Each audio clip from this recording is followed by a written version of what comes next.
This is going over John 3:16.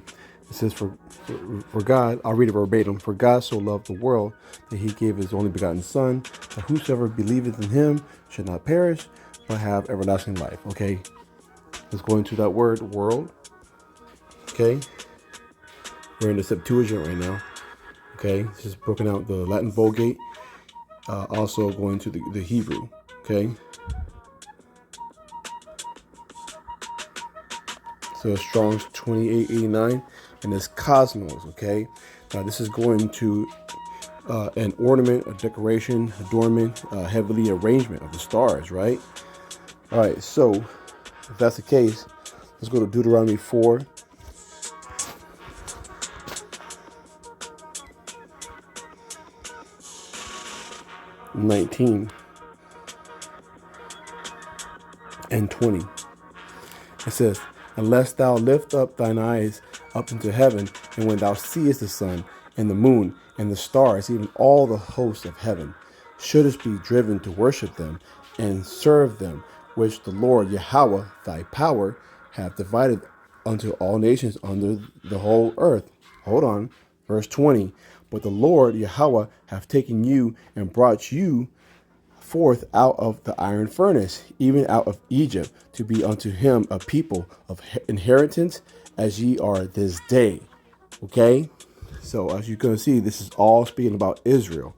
Can't get away from this. Sorry. All right, now let's go back to your precious John 3:16. Okay, now we're gonna look. All right, because you got to look at the biblical outline usage. All right, don't be lazy. All right, and then you're gonna come over here to the Thayer's Greek lexicon. Okay, now it says an ornament and decoration, an ornament, right? That heavily adornment, right? So let's go to 2 Maccabees 2:2, which is not even gonna be here. So I got to get out of this. All right, and I got to go to the Apocrypha. All right. And yes, this is tying the Apocrypha with the Bible because it is canonical. Okay. So we go to the second book of Maccabees 2:2.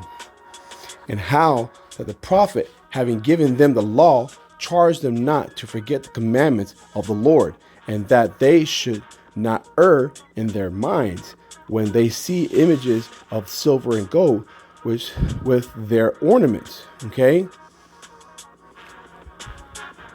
And with other such speeches exhorted to them that the law should not depart from their hearts. And, this is kind of heavy because that's going to be a future prophecy of that second covenant, which we're not in. Okay. And that's going to be written in the inward parts of Israel. All right. And I'm curious. Let's look at number 2 right here. All right. Actually, that's kind of long. I'm going to skip that. All right. So let's go back to your precious John 3:16. All right. Going back to the world again, 2889, Strong's G for Greek. Okay. And I'm going to finish off, actually, going back to that adornment.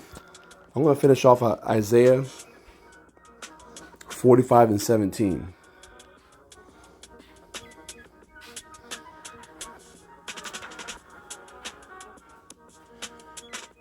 It says, but Israel shall be saved in the Lord Yahweh with an everlasting salvation.